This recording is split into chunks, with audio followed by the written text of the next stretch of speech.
Lantas saudara, bagaimana kesaksian terkini para saksi dan terpidana bisa memengaruhi konstruksi perkara kasus pembunuhan Vina? Kami bahas saudara bersama dengan penasihat hukum Liga Akbar Yudia Alamsyah, bergabung juga penasihat hukum Peggy Setiawan Tony RM, ada juga penasihat hukum terpidana Sudirman Jutek Bongso saudara. Selamat malam Bapak-bapak. Selamat malam. Ya, Selamat sehat. malam. Selamat malam, sehat selalu. Sehat. Baik, saya ingin ke Pak Yudia dulu ini soal klien Anda, Liga Akbar. Ini apakah memang benar ya klien Anda ini terancam sampai kemudian harus mengajukan ke LPSK untuk perlindungan? Iya Mbak, ya kami selaku kuasa hukum Liga Akbar mengajukan perlindungan kepada LPSK, di mana minggu kemarin juga sudah bertemu dengan putusan dari LPSK, di mana kami juga sudah mempersiapkan persyaratan-persyaratan dan permohonan untuk meminta perlindungan hukum, Mbak. Perlindungan hukum kepada LPSK. Oke, ancaman apa sih Pak yang dialami oleh Liga? Ya, ada berapa telepon masuk, terus ada yang mendatangi ke rumahnya. Makanya kan ini sangat riskan buat klien kami. Kita mengantisipasi sebelum terjadinya apa-apa, kami melakukan upaya untuk meminta dan memohon kepada LPSK untuk memberikan pengamanan. Oke, dan sejauh ini bagaimana dari LPSK? Itu minggu kemarin kalau nggak salah hari Sabtu malam itu sudah ketemu, dan ada beberapa persyaratan yang harus kami siapkan dan diserahkan kepada LPSK. Oke, jadi masih menunggu ya Pak Yudia ya? Ya.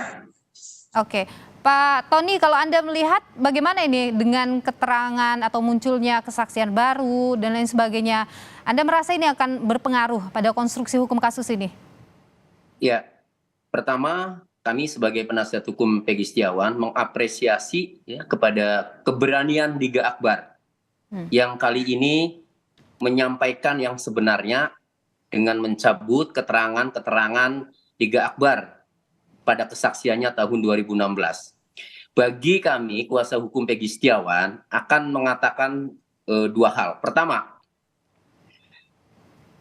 kalau saja misalnya Liga Akbar tidak mencabut keterangannya, maka bagi kami ya berdasarkan putusan pengadilan bahwa DPO itu Peggy alias Peron, bukan Peggy Setiawan. Seandainya tidak mencabut. Nah, tetapi kemudian setelah mencabut ya, maka Peggy alias Peron pun dipertanyakan. Kenapa? Karena kesaksian Liga Akbar yang pada kesaksian persidangan di 2016 seolah-olah mengetahui peristiwa pidana pada saat berbarengan dengan Eki kemudian dilempari, Liga Akbar menyelamatkan diri masuk gang, mengenali salah satu atau dua pelaku yaitu Rivaldi dan Suprianto ya. Nah, saya awalnya yakin kalau dikenali salah satu pelaku Rivaldi, wajar kemudian pelaku keungkap semua. Akan tetapi setelah sekarang mencabut keterangannya, sehingga Liga Akbar sebenarnya tidak mengetahui peristiwa itu. Berarti yang berbarengan itu adalah rekayasa fiktif. Maka dari mana pelaku itu didapat?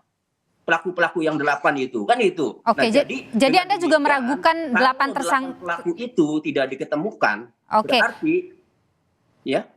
Jadi Anda meragukan 8 ini adalah pelaku juga. Bagaimana, begitu? Ya, karena terungkap di persidangan ya 8 pelaku itu ya itu diungkap dari salah satu pelaku yang dikenali oleh Liga Akbar. Nah, walaupun ada keterangan Aep ini kan melihat dari jarak 100 meter itu. Tidak bisa harusnya merinci kan.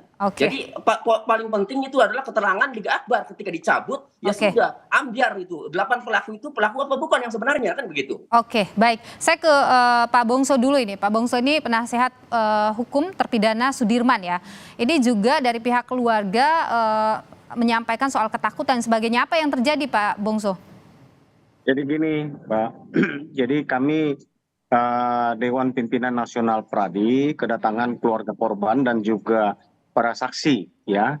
Fakta yang ikut diperiksa di BAP ya pada tahun 2016 yang lalu, diantaranya ada Teguh, Pramudia, Sarifuddin, dan Okta.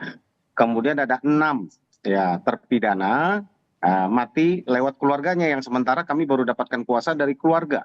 Ya, karena kami baru akan segera mengunjungi para terpidana.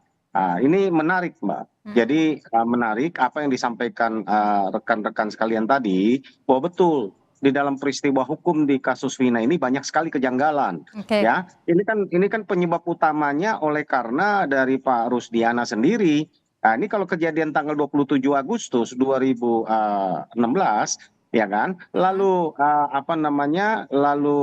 kejadian dianggap kecelakaan sudah dimakamkan nih 28 ke atas informasi entah dari mana, ya kan, Pak Rusdiana ini lalu membuat LP dan LP itu sudah ada berisi nama-nama tersangka. Ini kan lucu gitu kan, ini aja udah aneh kalau menurut kami. Dan banyaklah fakta-fakta lain ya, karena ada banyak yang di BAP itu di bawah umur. Apakah kami pastikan didampingi tidak saat itu prosesnya benar apa tidak.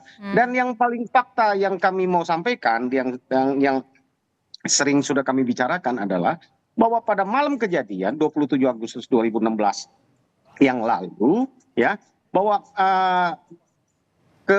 klien kami ini bersama dengan 5 tersangka ya terpidana yang sekarang sudah dihukum seumur hidup ya, plus 1 lagi anaknya Pak RT.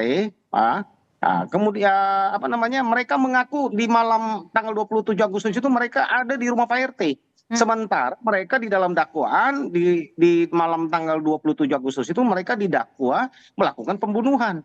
Kalau ini memang betul ya bahwa mereka ada di tempat Pak RT, bukan dari warung Pak Bu Nining itu mereka pindah ke SMP 11 tapi pindah ke rumah Pak RT, ini menjadi fakta yang menarik. Ini saya mau sampaikan lagi satu, Mbak. Ini penting. Kenapa? Ini mereka didakwa 340. 340 ini pembunuhan berencana. Bersama-sama di dalam dakwaannya ada 11 ya tersangka. 8 sudah divonis, 3 DPO. Yang satunya sekarang ini ditangkap, itu adalah Peggy Setiawan. Yang 2-nya kemudian dihapus dari DPO. Padahal 2 yang dihapus dari DPO ini punya peran yang sakral, yang penting di dalam peristiwa ini. Mereka lah yang dituduh. Salah satunya ada yang memperkosa, ada yang menusuk, walaupun di dalam visumnya berbeda. Tidak ada luka tusuk dan sebagainya. Kemudian ya lalu memindahkan tubuh dari TKP ke flyover. Kalau itu dinyatakan fiktif dan hilang, ini kan sungguh menarik. Berarti dakwaan dan cerita ini kan berubah. Itu sih, Mbak, banyak hal. Anda sudah menguji keterangan dari klien Anda ini? Kita sudah melihat dan mereka makanya mereka merubah keterangan yang 4 saksi ini kemarin kami dampingi di Pak Bungso. Bahwa Teguh, Okta dan juga Pram ya itu mereka di Polda Jabar mencabut keterangan BAP tahun 2016 ya, lalu memperbaiki keterangannya bahwa mereka mengaku bahwa 2016 mereka betul-betul habis dari warung Bu Nining berada di rumah Pak RT. Anda sudah mengujinya ya keterangan-keterangan itu? Ini berdasarkan pengakuan mereka ya sementara gitu. Ini masih pengakuan ya, tentu itu harus diuji lagi ya pengakuan itu, karena semua bisa mengeluarkan pengakuan ya Pak Bungso ya. Saya ke kalau dari Pak Yudya, mohon maaf Pak Yudya, Anda sendiri bagaimana menguji keterangan dari Liga ini bahwa antara keterangannya pada saat persidangan dengan apa yang dia sampaikan sekarang itu memang benar-benar 2 hal yang berbeda? Iya, Mbak. Jadi keterangan Liga Akbar ini kan pada pemeriksaan awal di 2016 dan persidangan ini kan bertolak belakang dengan keterangan yang sekarang, di mana keterangan tersebut kan yang terbaru ini bahwa Liga Akbar mengakui bahwa ada pengkondisian tekanan sehingga Liga Akbar ini tidak bisa berbuat apa-apa selain untuk mengiyakan dan menandatangani berita acara pemeriksaan tersebut. Tapi yang jelas bahwa di dalam pengakuannya atau keterangan yang saat ini telah dituangkan dalam BAP, di situ disebutkan bahwa tidak ada peran Peggy Setiawan. Nah, sini juga tidak ada pelaku-pelaku lain yang dikenal oleh Liga Akbar, sehingga Peggy Setiawan juga ya layaklah untuk dibebaskan, karena Liga Akbar yang dibilang saksi kunci ini tidak pernah melihat Peggy Setiawan dan tidak mengetahui pelaku-pelaku lainnya. Oke, ya tidak mengetahui pelaku-pelaku lain. Tapi maksud saya di sini adalah Pak Yudya, apa yang diterangkan oleh klien Anda, yang disampaikan oleh klien Anda, ada pendukungnya, ada bukti pendukungnya, begitu Pak?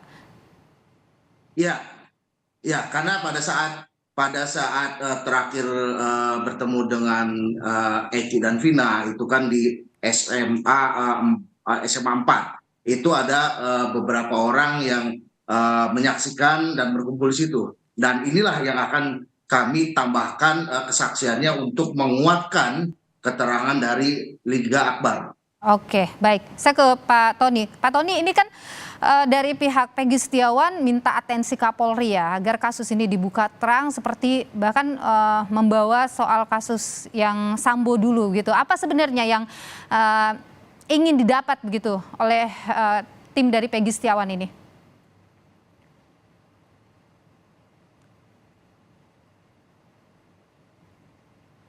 Oke, baik. Pak Tony? Oke, supaya kami ada masalah atau kendala teknis ya dengan Pak Tony, saya kemudian ke Pak Bongso lagi. Pak Bongso, jadi langkah hukum lanjutan yang akan dilakukan oleh tim dari Sudirman ini apa nih Pak? Apakah PK begitu? Jadi gini Mbak, kami tentunya karena ini sudah peristiwa hukum dan secara fakta hukumnya ini sudah inkrah. Sudah melalui proses penyidikan di polisian, sudah naik ke pengadilan negeri, lalu banding, lalu kasasi, sudah diuji ya. Tentu kami menyelesaikan ini ya tentu harus melalui langkah hukum. Langkah hukum yang dimungkinkan saat ini bagi kami adalah mungkin PK. PK ya kami akan buktikan bahwa ada proses-proses yang tidak benar atau kurang tepat lah ya pada saat itu, banyak hal kejanggalan ya, tergantung Mahkamah Agung mau menerima bukti novum yang nanti kami akan ajukan. Ya banyak kami lagi berkumpul mengumpulkan novum tersebut, karena tim kami ini dari Dewan Pimpinan Nasional Pradi menerjunkan kurang lebih hampir 100 advokat. Ya, hampir 100 advokat untuk mendampingi gitu kan. Baik. Gitu loh dalam kasus ini. Oke, jadi lagi dikumpulkan ya Pak ya, novum barunya ya untuk PK itu. Ya, tim kami lagi bekerja Mbak. Oke, baik. Saya ke Pak Tony. Pak Tony, Anda meminta perhatian Kapolri terhadap kasus ini, bahkan menyamakan dengan kemudian seperti halnya Sambo dulu begitu. Apa yang ingin Anda dapatkan sebenarnya? Iya, jadi sampai saat ini kan katanya ada tim asistensi yang melakukan pemeriksaan terhadap Rudiana, terhadap penyidik-penyidik lainnya yang menangani perkara di tahun 2016 ya. Akan tetapi sampai hari ini kan belum diupdate. Masyarakat menunggu. Beda dengan kasus Sambo ya. Kasus Sambo itu Pak Kapolri berada di depan, langsung membentuk tim khusus dan tiap perkembangannya selalu diupdate. Makanya Bapak Kapolri ini tolong ya agar kasus Vina Eki ini ya ini juga harus berada di depan dan diperlakukan seperti kasus Sambo, diupdate setiap tahap pemeriksaannya hasilnya, sehingga masyarakat ya, jadi jelas, jadi percaya lagi sama Polri. Kalau tidak diupdate, tidak transparan, masyarakat juga tetap masih mencurigai. Lihat saja komentar-komentar baik di media sosial maupun di pemberitaan, itu komentarnya semuanya negatif kepada Polri. Maka jalan satu-satunya adalah Pak Kapolri harus berada di depan, harus diupdate secara transparan tiap tahapannya dalam pemeriksaan, mulai dari penyidik dari nol, kemudian Pak Rudiana itu ya, dan seterusnya itu harus diupdate, harus sampaikan ke publik. Itu ya saya minta kepada Bapak Kapolri, itu intinya itu. Oke, membuka ini secara transparan begitu ya? Transparan. Oke, baik. Terima kasih Pak Tony, dan juga terima kasih narasumber saya yang lain Pak Yudi Alamsyah, dan juga terima kasih Pak Bongso sudah berbagi pandangan di Sapa Indonesia Malam. Sehat selalu Bapak-Bapak.